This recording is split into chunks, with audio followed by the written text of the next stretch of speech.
All right, we're gonna go ahead and try to fill one of these guys. So I grabbed an empty can, got my counter pressure filler set up here. Give it a quick spray. Grab a lid. Give that a quick spray.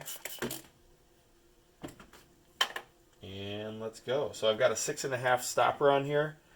I found out the hard way when I was doing a test on this that the wand on a standard counter pressure filler is actually too long for this can. So if you look at it, this is normally where I keep it, but if you had it all the way up here, which is where they kind of recommend, you'd see that this wand is actually too long to fit in there. Then the other problem I had is when I put just the 6.5 stopper on here without something else, this was just pushing up. I don't usually have that problem with the standard bottle stopper. I think that's just because I hardly ever take it off, so it's nice and it's not very, it's not wet, it doesn't slide. But with this one, since I'm just throwing this on, it slides up and down. But by just putting another bottle stopper on there, this keeps it from moving up pretty nicely. So let's go ahead and get this guy filled. All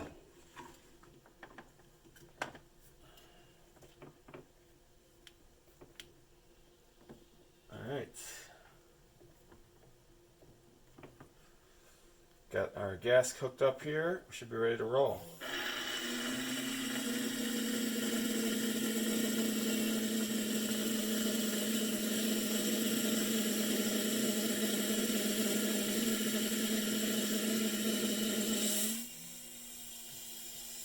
right, purge, and let's go ahead and start filling. So we're filling at about 4.5 psi right now.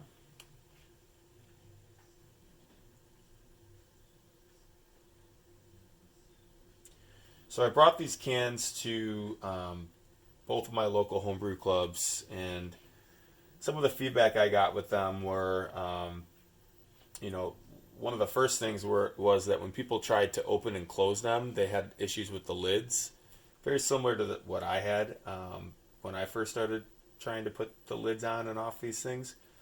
Again, something that easily could have been avoided by having an instruction sheet.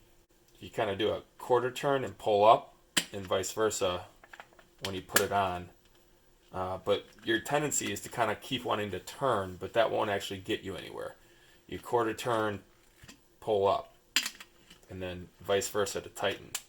The problem I find with tightening is that it's really hard to tell if it's all the way tight.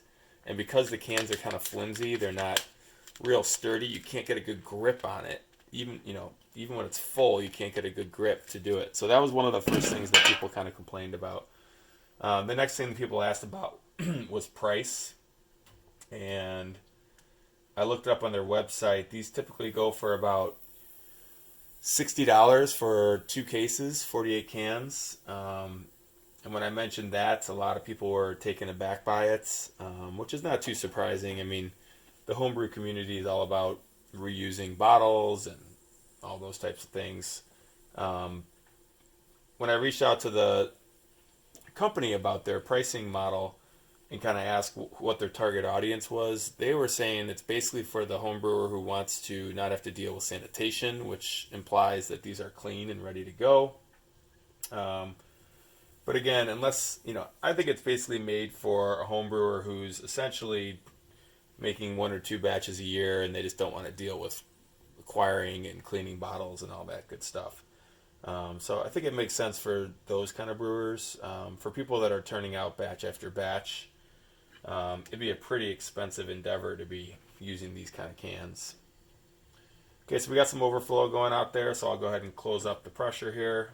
We'll stop the flow of liquid, and we'll bleed off pressure to the can. And let's see what we got here. So we're pretty well good here. We're going to give just a little bit more liquid so we can cap on foam. And there we go.